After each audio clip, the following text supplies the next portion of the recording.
Welcome in, everybody, to another YouTube live show. I am John Kurtz.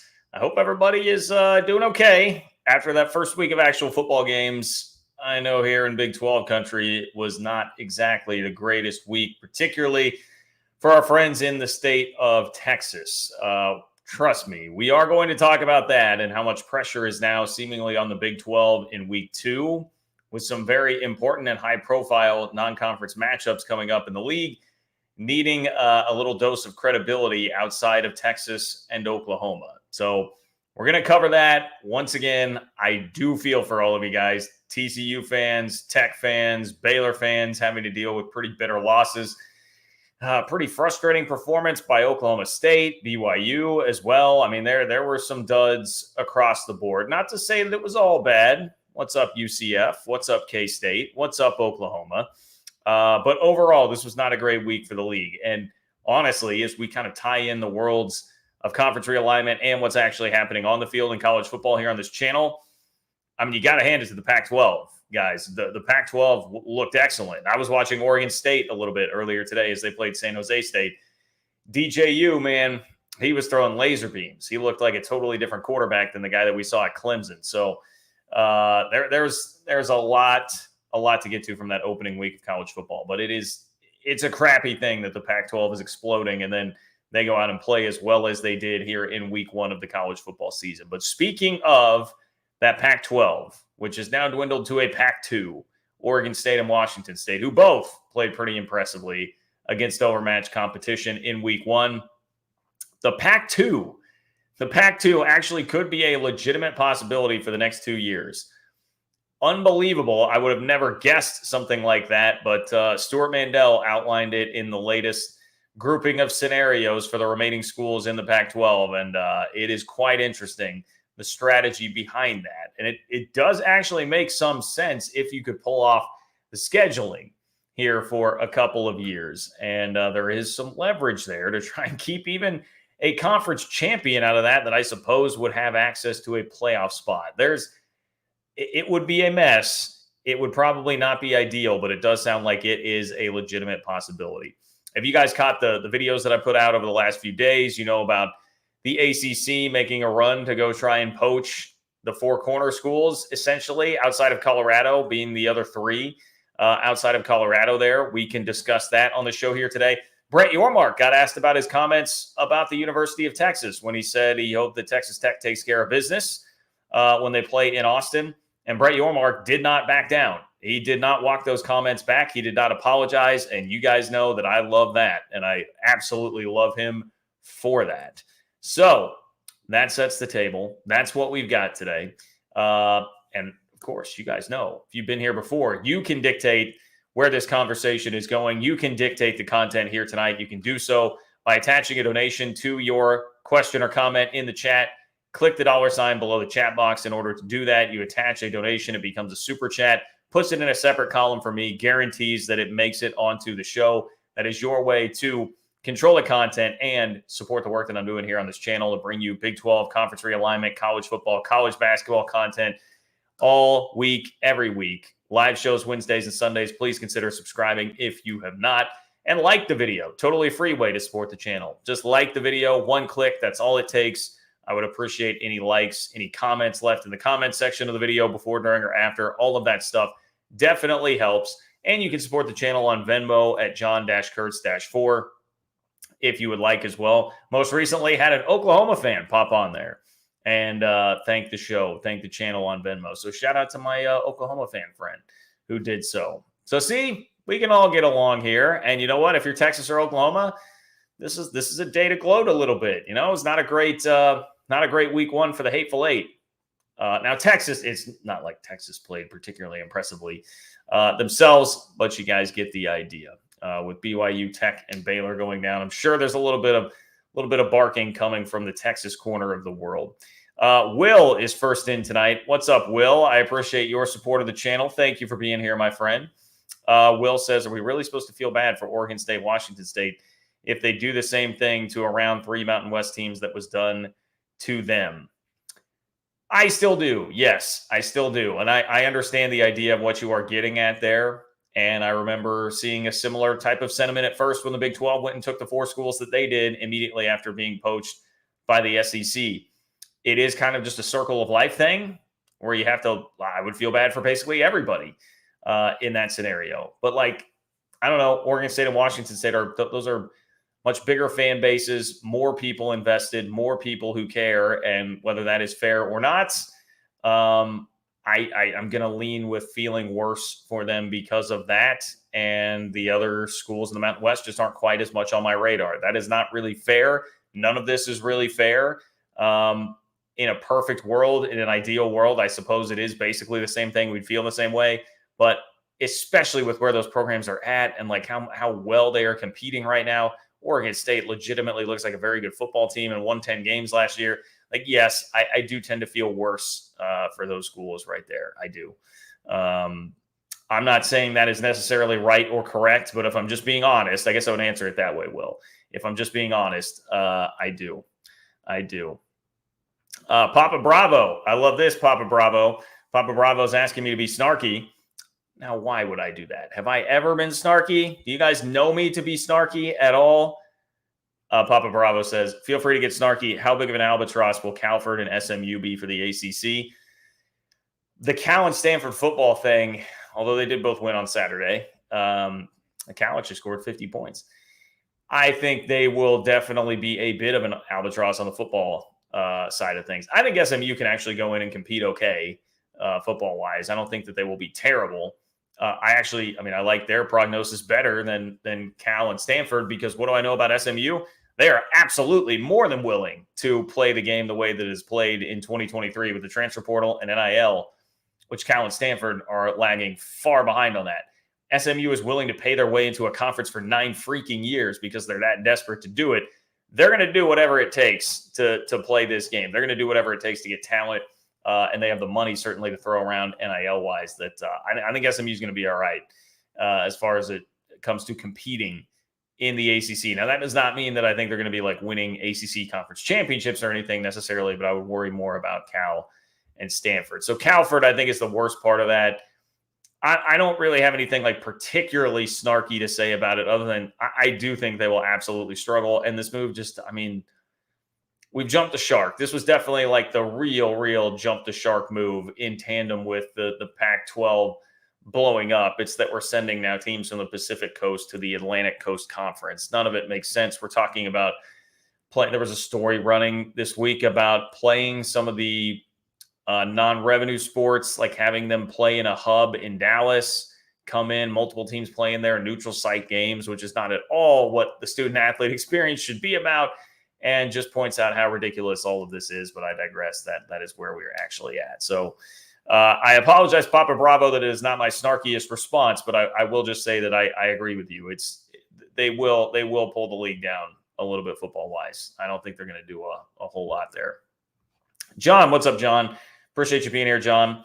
John says BYU won ugly, but at least we won. They did. Saw BYU score a touchdown like 4 minutes into the game with Keaton Slovis, and then Slovis winds up with no touchdown passes. The offense really stalled out. They only scored 7 more points, but it was enough to win 14-0 over Sam Houston. And here I was thinking that the question marks were more on the defensive side of the ball for BYU, and the defense pitches a shutout while the offense really struggles. So not entirely sure what to make of that for BYU, but hey, at least for now, you're 1-0 and you advance and move on. So I feel you on that, John. Admiral Snack Bar wants Big 12 power rankings post week 1. Admiral Snack Bar, give me 1 second. I always pull up the list just to make sure that I'm not forgetting anybody here. I saw a lot of people taking a stab at that over the weekend on Twitter, and I guess – to me, it comes down to a matter of like, are you doing this based on just what we've seen out of week 1, or are we taking into account like your preconceived notions as well? I'm going to do a blend of a little bit of both, but honestly, weighing it more heavily toward what we actually saw in week 1, since like that's what we have seen of these teams. I'd go like Oklahoma 1, probably Oklahoma 1, K-State and Texas 2A, 2B. Who else was impressive? UCF, maybe even 2C or 4. right behind them. I think that's like your top tier based on what we saw in week one. And then after that, I don't know. Cincinnati sure looked pretty good. Emory Jones sure looked pretty good. Houston got a nice win. Iowa State played better than you would anticipate. Maybe that's – and Kansas I thought was fine playing without Jalen Daniels. That's probably like your next tier. And then we're getting into the disappointing performances in week one, which would be like, to me, BYU, that was a disappointing performance in my eyes. BYU, Oklahoma State, Baylor, and then TCU, Tech, West Virginia. And not that West Virginia was really like a disappointing performance. I would kind of have West Virginia as a neutral performance. Definitely showed some fight. Now, I say this also I haven't had a chance to watch like an extended highlight of that game. I really want to. But just from what I know about it, I mean, hanging tough there. I would give West Virginia some credit for that.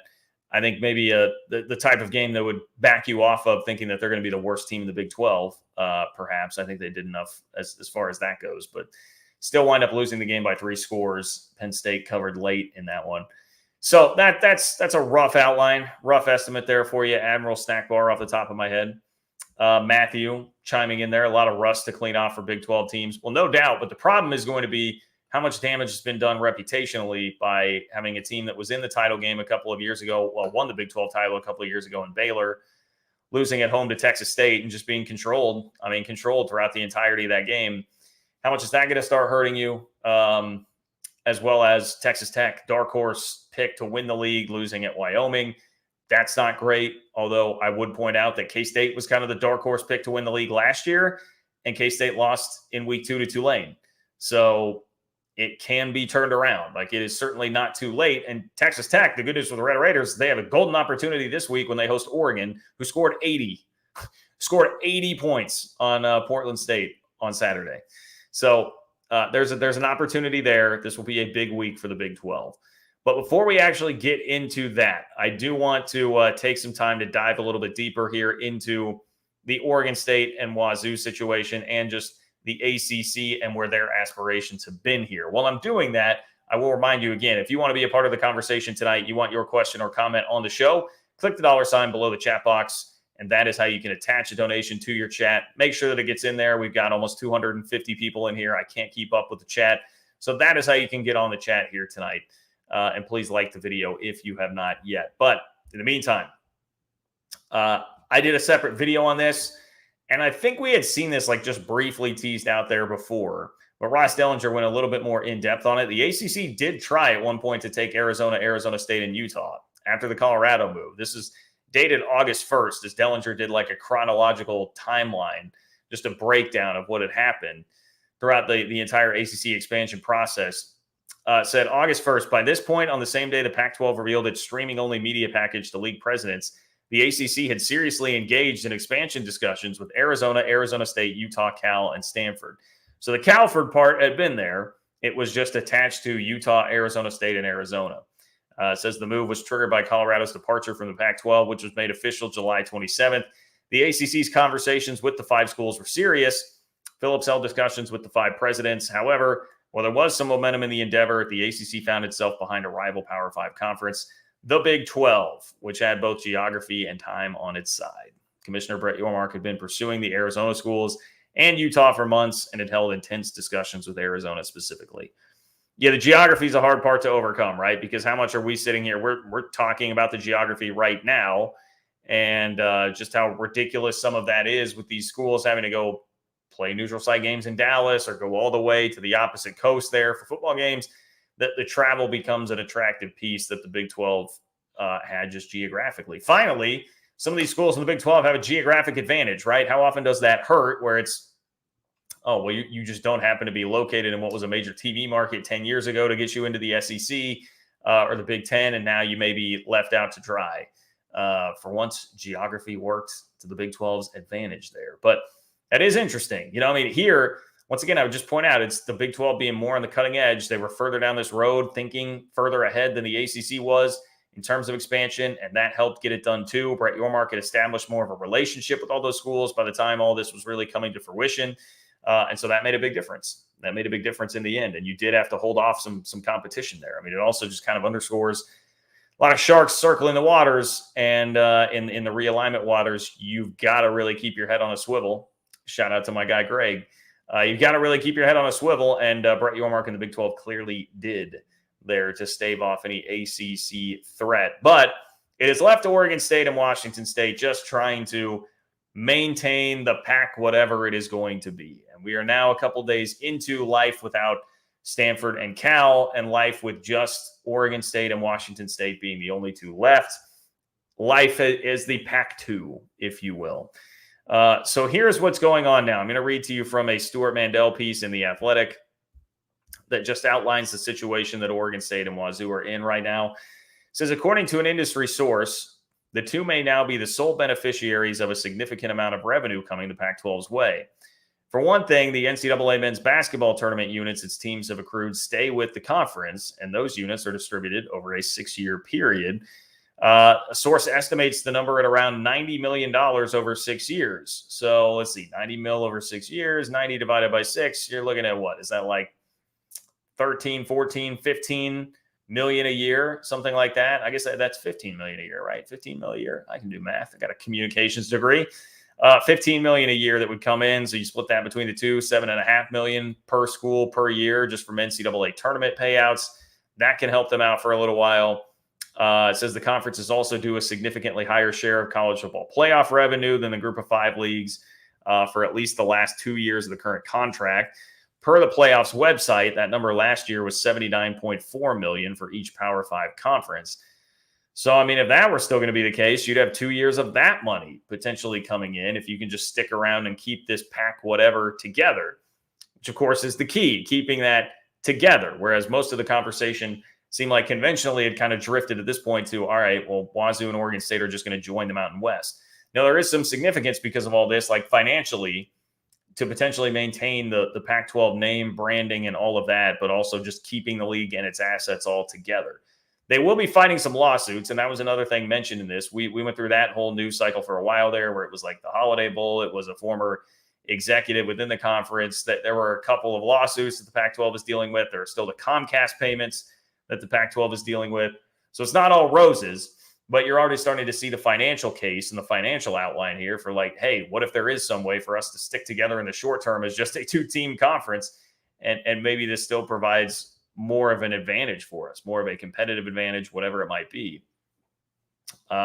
So it says in regard to the playoff here, as we continue with the article, it says it would take a unanimous vote by the 10 FBS conferences and Notre Dame to amend the contract prior to its 2025 expiration. So this is tagging on to the fact that we just talked about, hey, each conference is owed $79.4 million around that. Each year, the Pac-2 could keep it for the next 2 years if they stick together, because it would take a unanimous vote by the 10 FBS conferences and Notre Dame to amend the contract prior to 2025. We can guess one league that would oppose it if it still exists then. And, you know, I think back to the comment the other day that was really in regard to the Big 12 and kind of meant to be like sort of a warning sign to the Big 12. Hey, if anybody's going to stand in the way of playoff expansion or playoff changes, really, not so much expansion as playoff changes, if anybody's going to try and stand in the way of that, they would risk Pac-12ing themselves, which was used there as a verb, but basically getting blown to smithereens because the SEC and Big Ten would throw their weight around too much. They could find a way to destroy your conference one way or the other. But here, I mean, what do Oregon State and Washington State have to lose by trying to stand their ground? There's nothing left to Pac-12 up. It's already been Pac-12. That's why they're the Pac-2. That's why that one number is gone, and they are just literally the Pac-2 right now. So if they can stand in the way and be an opposing vote there, then theoretically, I guess the way it's being laid out here, unless I'm missing something, theoretically, they would stand to still receive that money, which obviously is significant. It says the conference also has 2 years left on its contract with the Rose Bowl, for which ESPN paid an annual $80 million average over 12 years, beginning in 2014.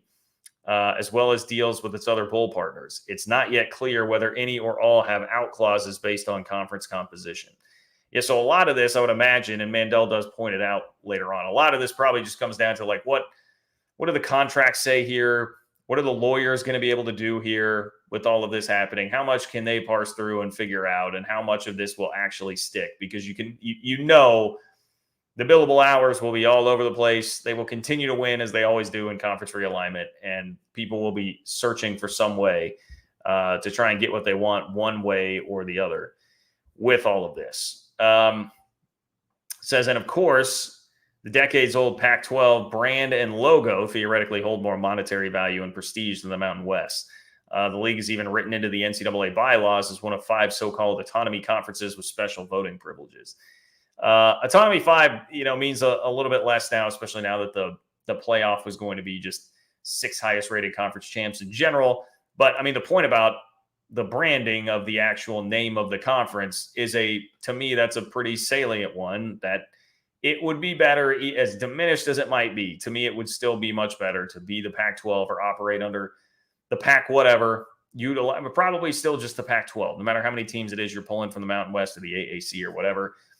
I would still probably try to operate that way, because the residual effect, the residual brand value that's there, even though the conference is basically completely fundamentally changed, I think does you more good than the Mountain West, which everybody, no disrespect to the Mountain West at all, but for its entire life, everybody has thought of it as a Group of 5 league, like a second-tier league. And I think you'd rather be starting with the diminished first tier than you would upper tier of the second tier, upper portion of the second tier. All right, so more into the strategy here, and this is where it starts to get really interesting. I mentioned trying to add schools from the Mountain West to the AAC. The AAC, by the way, already said they're not going to add Oregon State and Washington State. They will not be looking westward for expansion. That came in a statement put out by Mike Oresco, the commissioner of the AAC, on the heels of SMU deciding to leave for the ACC. So we know that's not going to happen. That will not be one of the scenarios for Oregon State and Washington State. But the article says the goal for Oregon State and Washington State would be to lure the most desirable programs from not just the Mountain West, but the AAC too, without having to get into bed with the bottom feeders. A theoretical conference with the Cougars and Beavers plus Boise State, San Diego State, Fresno State, Tulane, Memphis, Air Force, and Colorado State would not be of Power 5 caliber, but it would be perhaps more attractive to a TV partner than the current Mountain West +2. So Boise, San Diego State, Fresno State, Tulane, Memphis, Air Force, Colorado State, and then Washington State, Oregon State. I've got a 9-team conference there. I mean, who cares? Call it the Pac-12. The Big Ten's number hasn't been right for a long time, for decades. Just call it the Pac-12. Mandel says, though, here, but the school's lawyers and accountants will need to figure out fairly quickly how much money is truly in the league's war chest, because they might need it to help cover some hefty exit fees. Mountain West schools would owe a prohibitive $34 million were they to leave in time for next year, $17 million after that. The AAC's exit fee is a more modest $10 million, but with a 27-month departure notice. So there's your problem, right? There's your problem. You'd want the best case scenario for Oregon State and Washington State would be to add the grab bag of the best schools, pluck the best schools that are left in both the AAC and the Mountain West.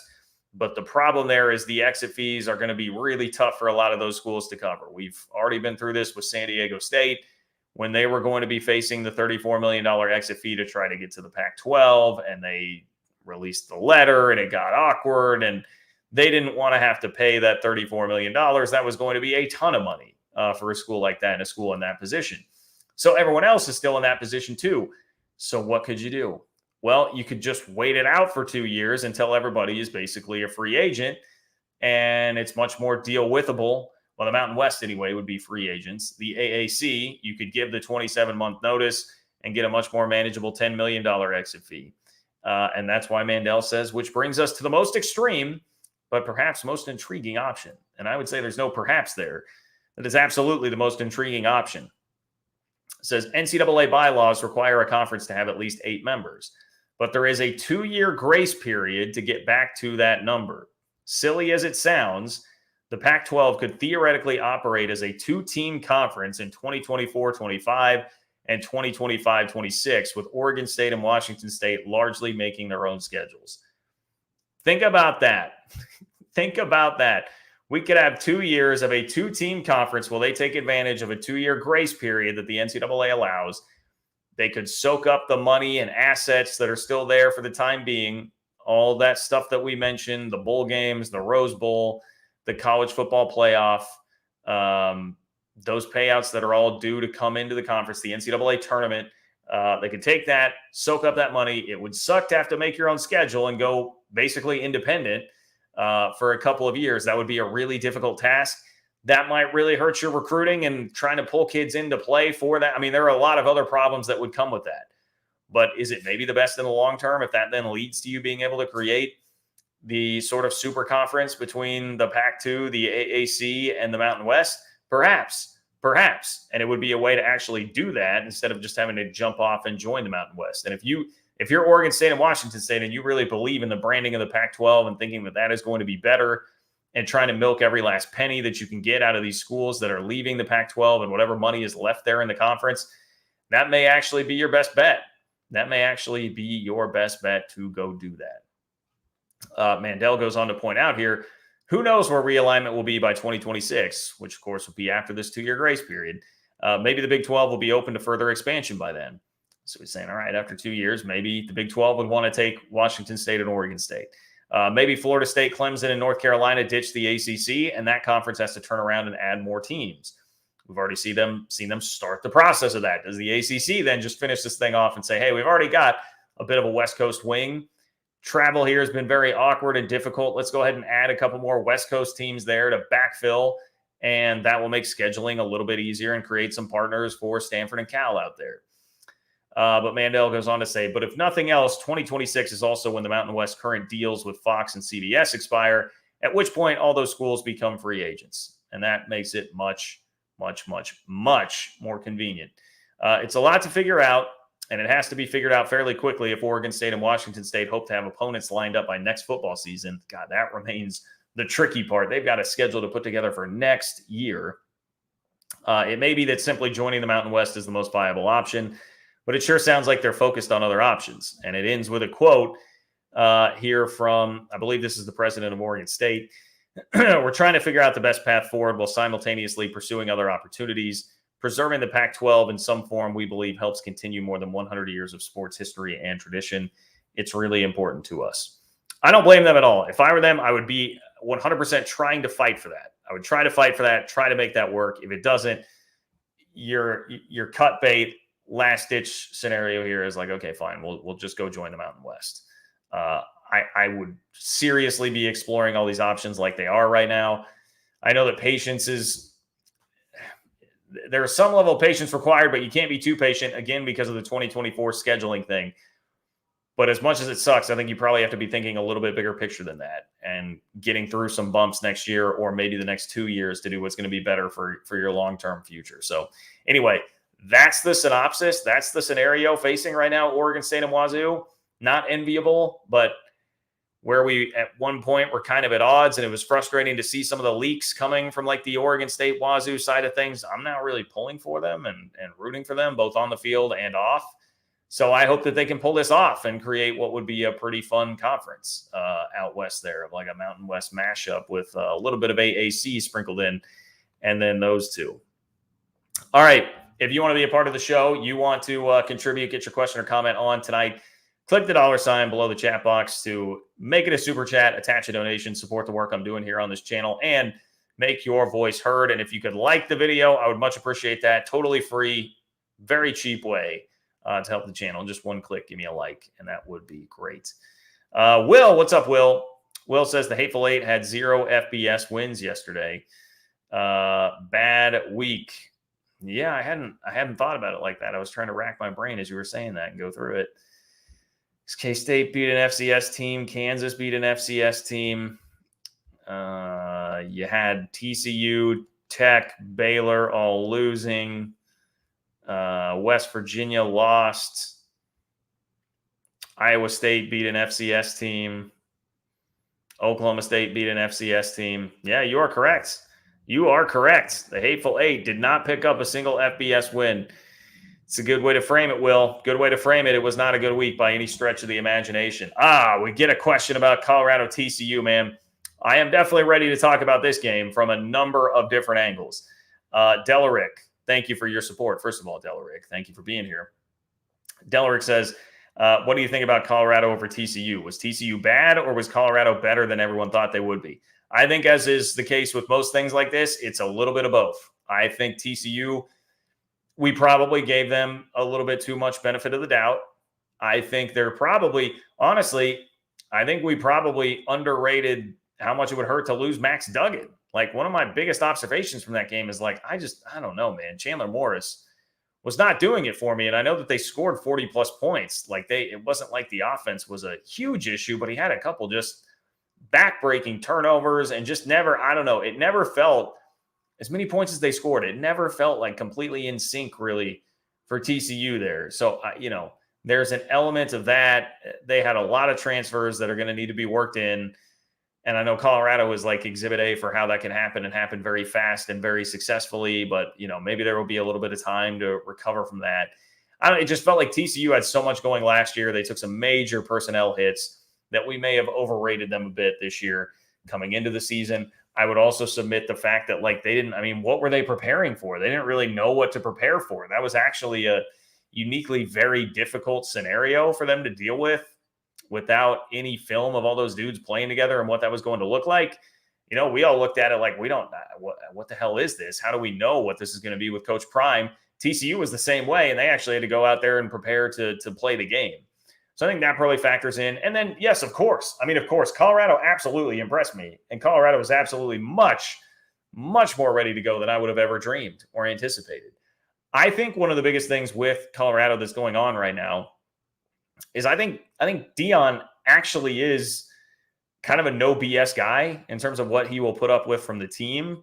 It sounds like that actually is a pretty disciplined environment. Clearly, they're very inspired and focused. And, he has like Sean Lewis on the staff, who was the Kent State head coach, clearly meant a lot to that program. Ask UCF, who just saw Kent State and what the shell of themselves looked like without Lewis on the sidelines on Thursday. Like, it's not like he has just a bunch of nobodies on that staff. I think he put together a pretty good staff. I think Deion is actually a better coach, and he projects so much bravado, and people sort of equate that with, it's just going to be this me selfish thing with no discipline. I don't think that's actually what Deion is about. I don't think that's what Coach Prime is actually all about. I think he's better at doing this coaching thing than we really give him credit for. I think that is legit. So, some of him popping off after the game, I can understand why he would have it, because I think he is better. I think he assembled a better staff. And I think he has now proven that it's not as hard as people make it out to be to integrate all of the talent. I saw a was it the Smoking Musket? One of the good West Virginia accounts on Twitter, I saw make the point, like, dude, like, look at what Deion is doing here. It should not be. Texas State, who beat Baylor. That was another one that went way heavy into the transfer portal. Those schools pulled it off with flying colors there in week one. It looks like you can absolutely do that and still win. And Neil Brown has been preaching process for a long time, and it's going to take this long to turn a program around. And, those things, when it can be done pretty much like that, especially if you've got enough talent. And, it remains to be seen what Colorado is going to be the rest of the year. I actually feel like this may be one of those games that we kind of look back on at the end of the year, like Texas Notre Dame from a couple of years ago. That was a huge deal on that opening Labor Day weekend. The Texas is back, folks, that whole deal. And then by the end of the year, you kind of looked at it and you're like, this is kind of meh. I think it very well could be one of those. I think we had like a Texas A&M UCLA game a couple of years ago that was wild on Labor Day weekend. Yeah, a lot of times there is one of these games that looks like it's huge deal, going to have huge ramifications, and then both teams just wind up being like, okay, very well could still be that Colorado's like 6-6, 7-5, which would have exceeded a lot of people's expectations. That would probably exceed my expectations. So I think what we learned is that like Colorado is legit. Like that is a legit team that can compete, and Deion does know what he's doing more than a lot of people gave them credit for. But that doesn't mean that they are going to be like a 10-win team this year. I definitely don't think that. And I think it could very well be that like TCU is just more a 6-6, 7-5 kind of team this year with a big step back. We'll see. I think it's a really tough read, and there will be a lot of overreaction on both sides of the coin, pro Colorado, anti TCU, because of this, and could turn out to be much differently. But I will say, like, TCU's got a lot to get figured out, man. They do have a lot to get figured out. The offense, obviously. And, there are a million angles to this. I'm watching the game. Dylan Edwards had 4 touchdowns. Dylan Edwards is from Derby, Kansas. He committed to K-State. His dad played at K-State. commits in this big ceremony, and then shortly thereafter decommits, flips to Notre Dame, then leaves Notre Dame to go to Colorado when Coach Prime took the Colorado job. They have a connection back when he was a kid and living in Texas. Dylan Edwards played for Deion way back then, so it was probably a foregone conclusion that if Coach Prime got a legit Power 5 job, Dylan Edwards was going to follow. He did, and there I'm watching him just, light it up. K-State's offense looked very good, 580-plus yards of offense on Saturday when they weren't even totally sharp and they were missing their best receiver. And yet I'm sitting there thinking, the thing that they really miss is just this back-breaking home run threat, and Dylan Edwards would be totally perfect, and the offense would be basically unstoppable with him. So, a little bit of a personal frustration with me in that, but hey, he's fun to watch, man. I don't know how you could have watched that game and not come away thinking Colorado was just electric. Really, really fun.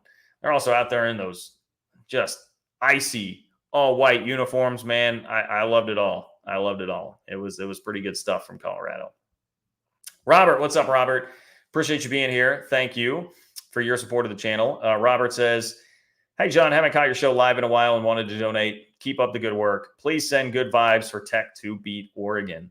Oh, I will, Robert. I will. That can be a huge, huge data point for the league if that happens. Because what has happened here in week 1 is that you've taken a perception hit. I mean, it's definitely out there. People are paying attention. They know, like somebody brought up earlier, the Hateful Eight didn't have a single FBS win on Saturday. You had 3 rough losses. Baylor has been a high-profile program in this league, winning multiple conference championships, going to multiple New Year's Six Bowls, flirting with the playoff. Same story for Oklahoma State. They were very sluggish. TCU played the national championship game last year. And here's the problem with TCU, and I'm not – look, TCU won a playoff game for the Big 12. It was a huge deal. That was great and a big step.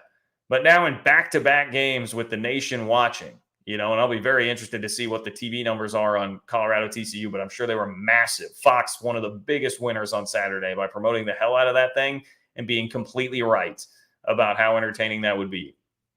But in 2 massive spots after creating such positive momentum for the conference by beating Michigan and getting to the title game, TCU now lost to Natty by 58 points. And then in week 1 of the season at home against Colorado in what a lot of people thought would be kind of a joke, like the Deion thing and now this cute little experiment, they go and lose that game and validate Deion and blow that thing up and give up 1,000,000 points.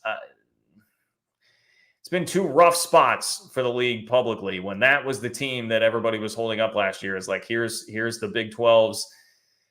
I know they didn't technically win the conference championship, but here is the leader of the Big 12. It is TCU. Even in a losing effort in the conference championship game, they looked pretty awesome with the Max Duggan comeback at the end there. And they've just laid 2 eggs. They've laid 2 eggs back to back. That hurts the perception of the league for sure. Baylor wins the conference championship 2 years ago. Now they're losing at home to Texas State. These will be difficult things to overcome unless somebody is going to beat Texas.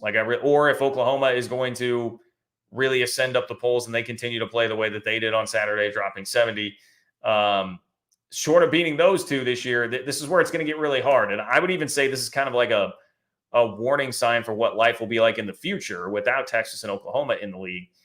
The Big 12 can't really afford having huge slip-ups like that in the non-conference portion of the schedule, because then it becomes very easy for everyone to just write it off well, the whole league sucks. Look at how they did in their non-con. And then it won't really matter when you start playing everybody in conference to gain that respect back.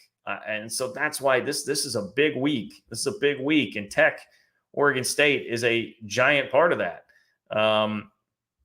Obviously, there is Texas, Bama, too, which I think in a perverse way for all of us, it would serve the Big 12 well in some ways. If Texas were to actually beat Alabama, that Texas can get up for big games. They did last year for Bama.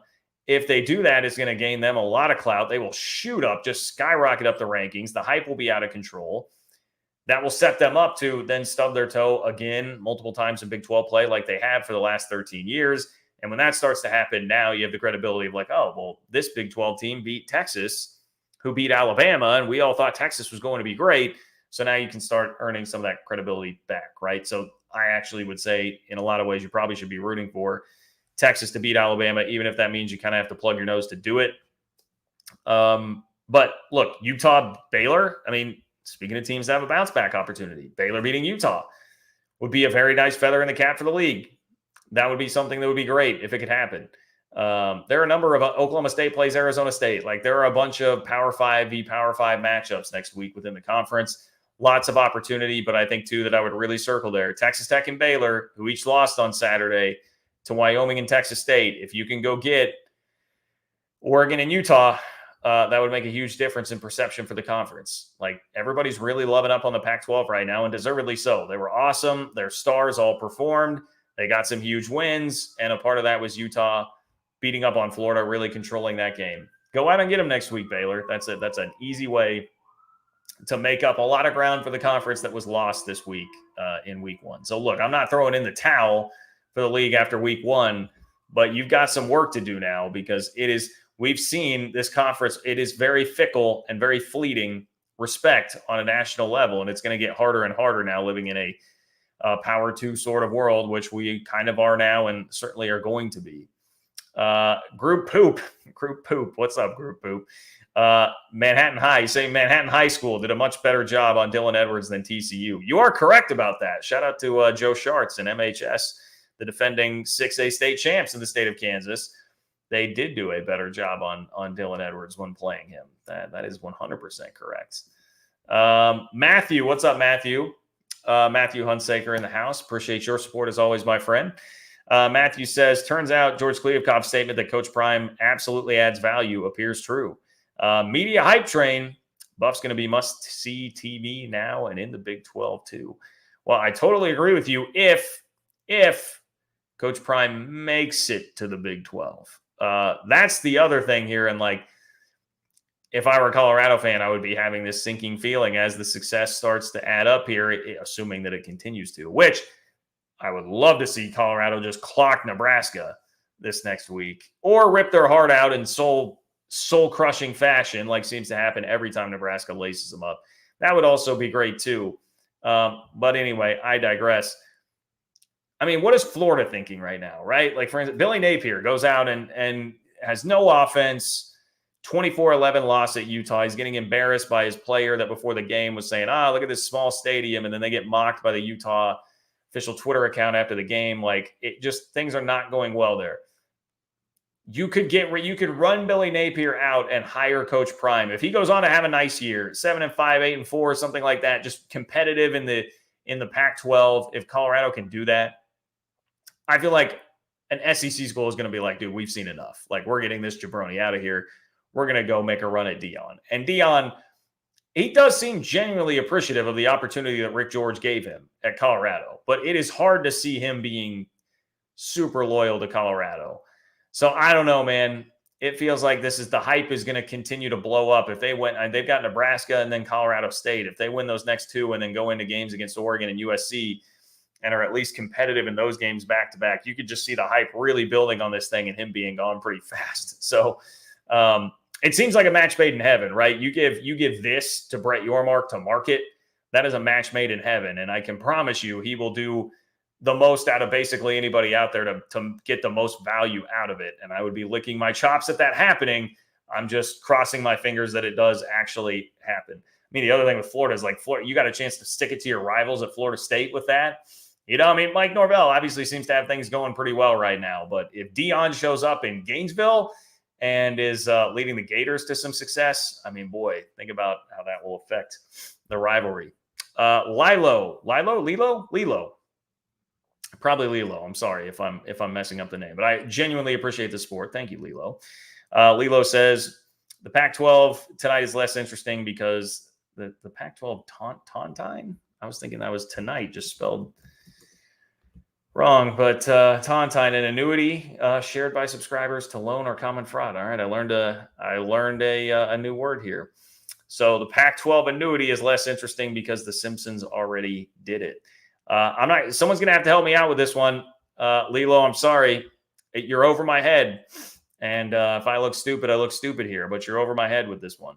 I mean, I know the Simpsons did it meme where it's like the Simpsons have literally played everything out. So is this a Simpsons episode that I'm missing here? I'm not entirely sure. So My apologies. Sometimes you guys throw some curveballs at me. This one got me. This one got me like knees locked up in the batter's box, bat on my shoulder. I do not know.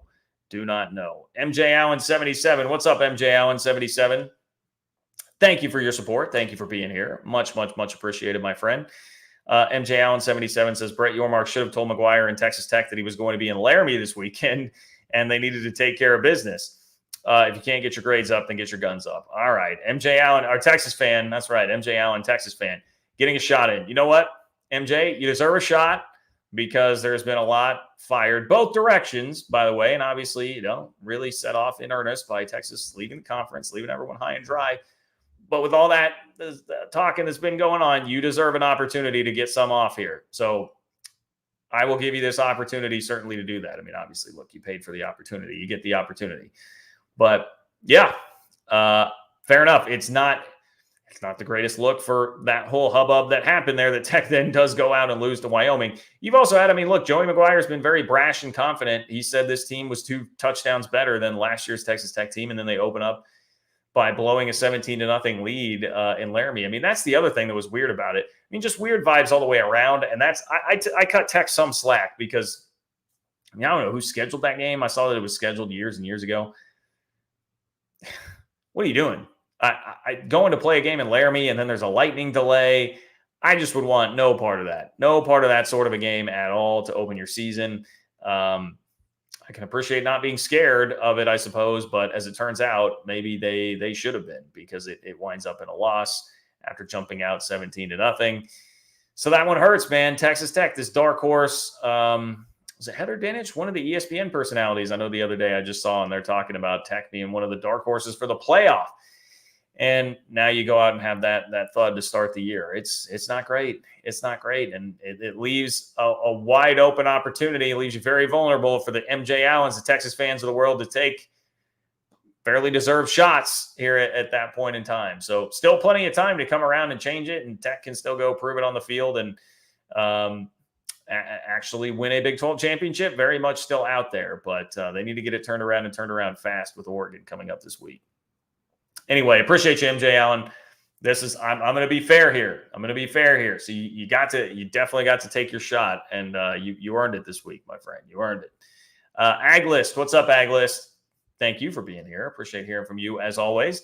Aglist said, John, glad Jason Bean is the backup QB for the Missouri State game. Hope Jalen is healthy for Illinois. Do you want Texas to win or lose against Bama? Could be fun to see them win, then get crushed in the Big 12. Rock Chalk Jayhawk Allen. Yeah, I think. And this may have been sent, Alan, before I had said that earlier. I think it probably was. But my thought on it is probably I think the better thing for everybody would be for Texas to beat Alabama. Look, it's going to be hard for me to actually pull for them while watching them in a game.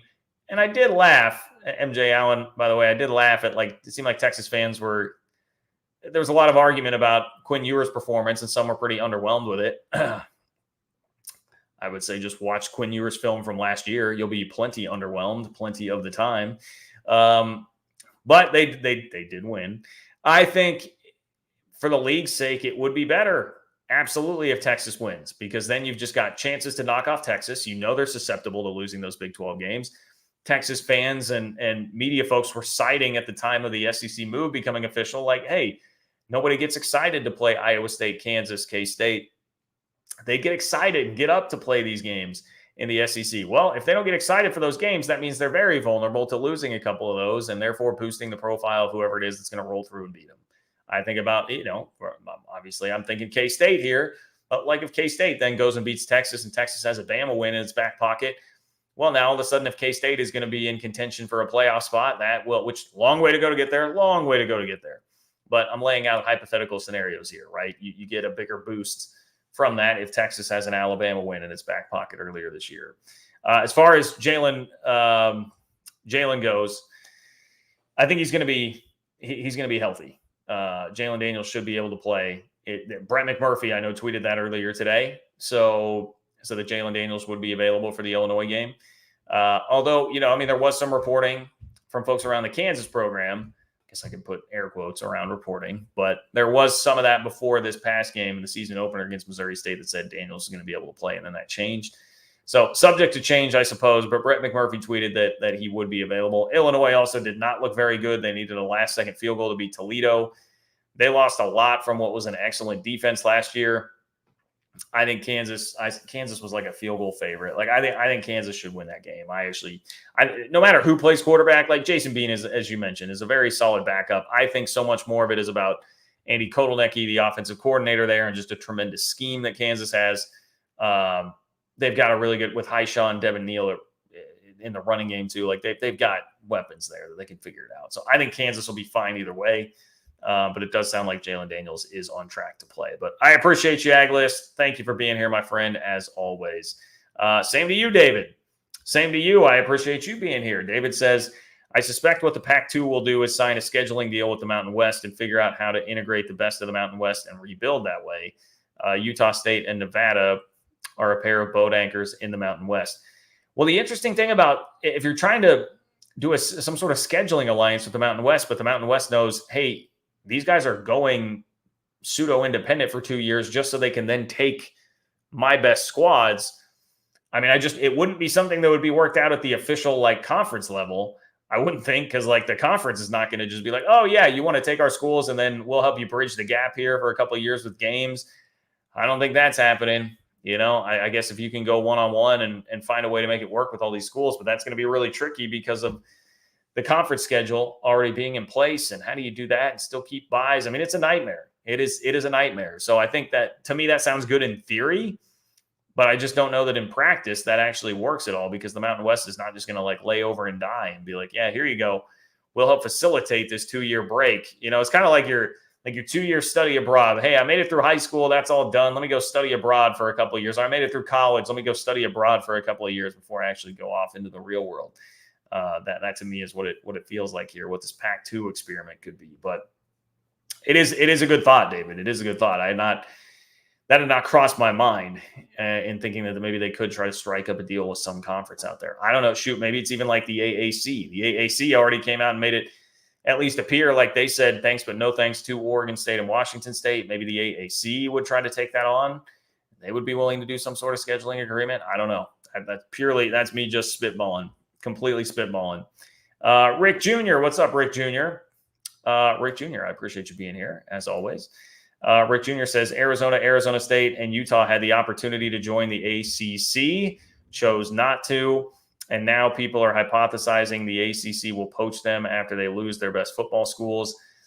What? Make it make sense. Are people really hypothesizing that? I mean, yeah, I don't think that's going to happen. I also believe much more in the leadership of the Big 12 than I do the ACC, and the momentum of the Big 12 than I do the ACC, to think that, yeah, I mean, look, because think of the scenario. I guess if there are people, Rick, I will entertain it if there are people that are actually thinking that. If we just walk through this scenario, you'd be sitting there with two leagues that already right now appear to be close-ish to equal. Better big brands there, but less crap at the bottom. Better big brands in the ACC at the top. Less crap at the bottom for the Big 12 right now. If then you have the exodus of North Carolina, Florida State, Miami, you're losing, and Clemson, losing like the best brands at the top of that league, then that's a league that's moving downward. It's sinking. It's losing momentum. Do you want to jump on a sinking ship there? I don't think anybody wants to jump on the sinking ship, especially when you're on a ship that I would anticipate will be in pretty good shape by then because of the leadership of Brett Yormark and what we've seen displayed so far. Much more dynamic leader than Jim Phillips is with the ACC. I think there's every reason in the world to think that would be a pretty ridiculous sort of move. Plus just all the crap that would come along with it. The whole deal with, when we were trying to sell like, hey, Pac-12 teams leaving for the Big 12, it would be kind of a lateral move. There's so much crap. But yes, but it would be because you could see the Pac-12 sinking in the future and not so much the Big 12. Here, you'd be leaving the one that seems to have the sturdier future to jump into the wobbly boat. You'd be on the sturdy boat, jumping into the wobbly boat. Nobody wants that. Nobody is trying to do that. So, yeah, I would not put much stock into any of that at all. And also, as you said, they had the opportunity. If they truly thought the ACC was the better option, they could have just said, well, forget this Big 12. We'll go jump to the ACC now and do it at this moment in time when they had the offer out there and they opted not to. So it's good points by you. Good points by you. McMuffin, I'm sorry, my friend. I am sorry. I am sorry. Did not like seeing any of that at all. I don't know where exactly Baylor goes from here. You guys know I've said over and over again. I love Dave Aranda. I want him to be successful. I love the Zen kind of attitude, sort of the total opposite of what we think of as like the traditional ass-kicking football coach, like coming in and just my way or the highway sort of thing. I love the thoughtfulness of Dave Aranda, but it does not seem to be working very well right now. Everything post Big 12 championship win against Oklahoma State in the end of that season has not been very good. It has not been very good. So I'm hopeful that it's a bounce back next week. You beat Utah in, great future Big 12 matchup here. That is another one that will be fun for everybody around here in the conference to watch, much like Colorado and TCU was because of all the tie-ins coming in here. But something is going to have to change. Maybe starting with the offensive line. It seemed like that was the biggest gripe that I saw from Baylor fans and even just reading about the game afterwards. I caught a little bit. I was watching a little. I was doing some K-State postgame stuff on Saturday. But, yeah, it sounded like the O-line was a big issue there. And Blake Shapen actually really wasn't much of the problem at all. His numbers look great. So, McMuffin, I wish I could cure your hangover, but there will be better days ahead, my friend. There will be better days ahead. David, what's up, David? David, not David Z. What's going on, man? I appreciate you. David says, long time no chat, Kurtz. Hope all is well. Just trying to show some love and support. Go Clones. Hope they knock the hell out of the Hawks Saturday. Hey, I appreciate that. I appreciate your support as always. Thank you very much. I hope you guys beat Iowa too, and that's another game I should mention. Iowa maybe not doing as much for you as a win over Alabama or a win over Oregon or a win over Utah, but it would still be helpful, and I think it's very much out there for the taking. Iowa State surprised me a little bit. Taking care of business, scoring 30 points, although 7 of that was a pick six. So 23 offensive points. And if you go and look at the offensive numbers, I just pulled up the box score and I was like, how the hell did they score 30 points? Like nobody had 50 yards rushing. I want to say the quarterback was a Rocco. He had, I'll just go look at it right now. Like 120 yards passing, something like that. I mean, none of it was all that impressive.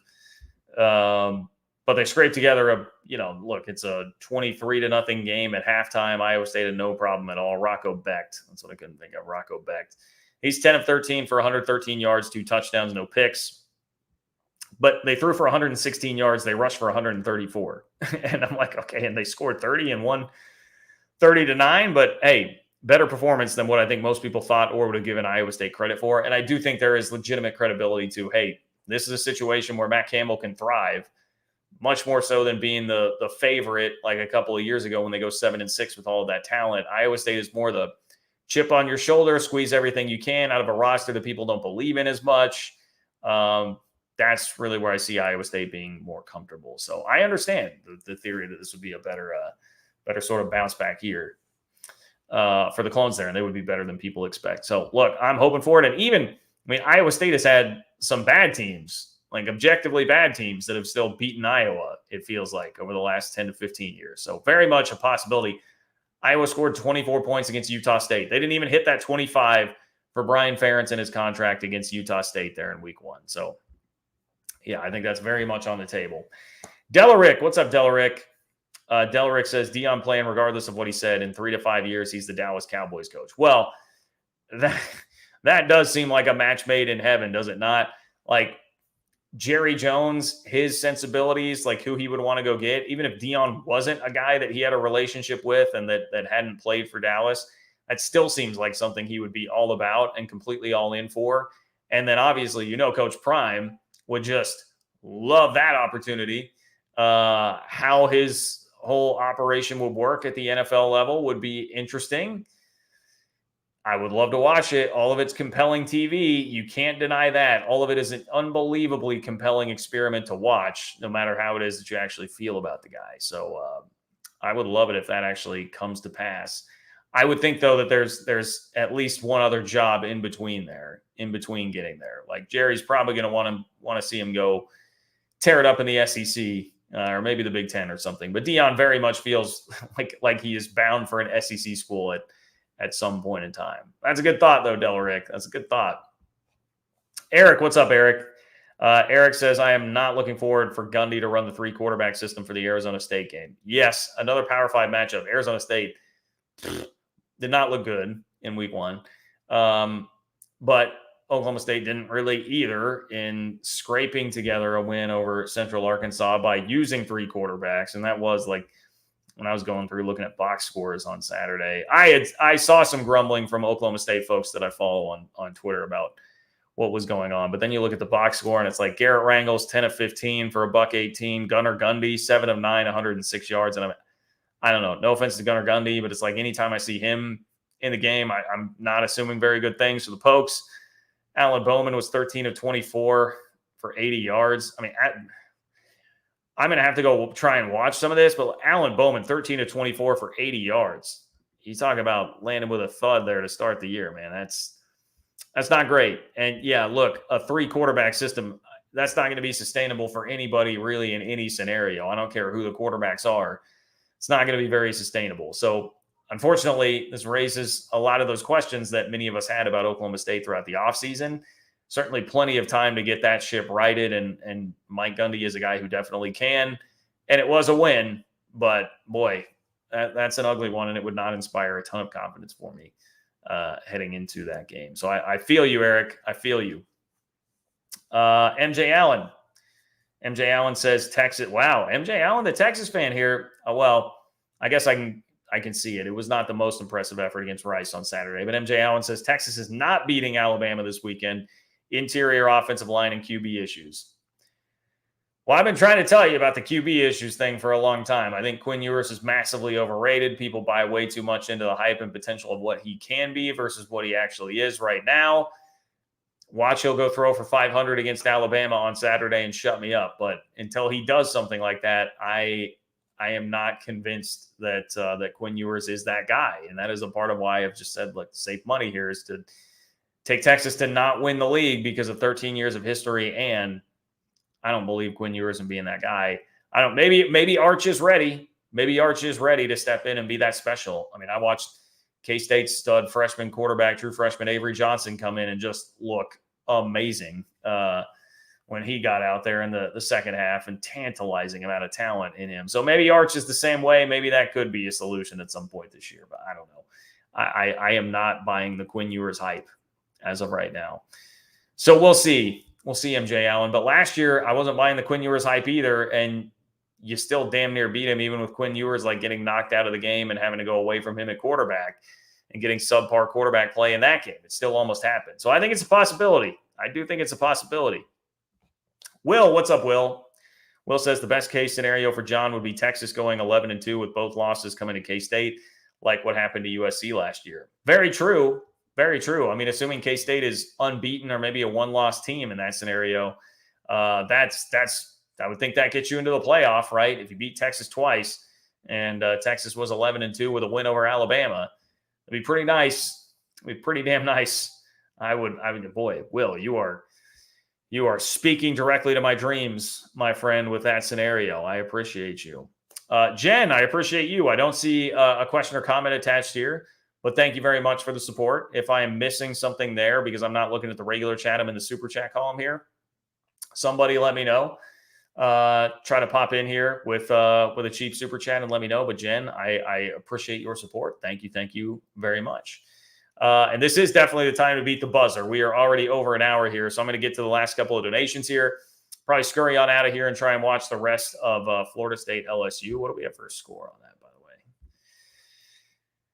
Go check that out. Ooh, 17 up in the middle of the third. All right, I like it. It was a pretty sloppy game. Felt a lot like last year. Pretty sloppy game from what I was seeing there earlier. Hiking Cat. What's up, Hiking Cat? Appreciate you being here and your support of the channel as always. Hiking Cat says, had a great time at the Bill. Think the biggest cheer was when Avery Johnson took the field. Excited about the future. And sent a Twitter DM about, all right, I've got a Twitter DM explaining the Tauntines to me. Okay. Tauntine is a pledge. The survivor of a group pledges to do some act or inherits something from the group. Grandpa Simpson and Mr. Burns were the last survivors of their military unit. Taunting. Taunting. Grandpa Simpson and Mr. Burns were the last survivors of their military unit. Colonel Potter had a taunting on MASH. He was the last survivor of his World War I buddies. Okay, there we go. Completely over my head, but thank you, Hiking Cat. That was a nice little primer to prep me for all of that and get me up to speed. So thank you. Yes, whoever sent that out there, you're just references that are missing me and too intelligent for me. I'm merely a YouTube jabroni here, so my apologies for missing all of that, and I appreciate you, Hiking Cat. Hiking Cat, you are right. You're correct about the biggest cheer of the night being when Avery Johnson took the field. Like, I think that's pretty objectively true. Will Howard was great, by the way. Only the 7th player in Big 12 history to throw for a touchdown, rush for a touchdown, and catch a touchdown pass in the same game, and he did it in the first half that he played. So really good game. Looked good. Did it without his top receiver, Keegan Johnson, who late scratch. I think just a precautionary scratch, didn't play. So Will's going to be great this year. May still be the best quarterback in the conference. But Avery Johnson, the talent level that he has is just apparent watching him take one snap. He's going to be good. Big 12 fans are going to know that name, I guarantee you, in rather short order here. So Hiking Cat, I appreciate your support. Donovan, I appreciate your support. I see a couple of these back-to-back Donovan. Donovan Giles, appreciate you. Thank you for your support. I apologize if I'm pronouncing that wrong, taking a stab at it there. Also not seeing anything else attached there, but if I am missing that, please somebody try to let me know. But I appreciate you, Donovan. Thank you for being here, my friend. Rick may be the last here. Rick Jr., odds UCF is our top football school within 3 years. They seem capable of backing up the hype. I think it's possible. I don't know that I would say that is the overwhelming likelihood, but if you have listened to the channel, you know I'm very bullish on UCF's long-term future. 3 years, I'm like, within 3 years, if you give me like a decade, you say play it out for the next decade, then I think I've become a little more open to it, because like UCF in a talent-rich state, big metro market, clearly a committed university that wants to do anything and everything they can to play the game the way it needs to be played here in 2023. From a big picture standpoint, I very much believe in the long-term future of UCF, and they were very impressive in week 1. I mean, I may believe in the future of UCF, at least challenging potentially for a spot in Arlington this year. We'll see. And they need to see it against more than just Kent State, but I'm fairly bullish on UCF there. So they'll be in that conversation. I think they would be in that conversation in the scenario that you laid out there, Rick.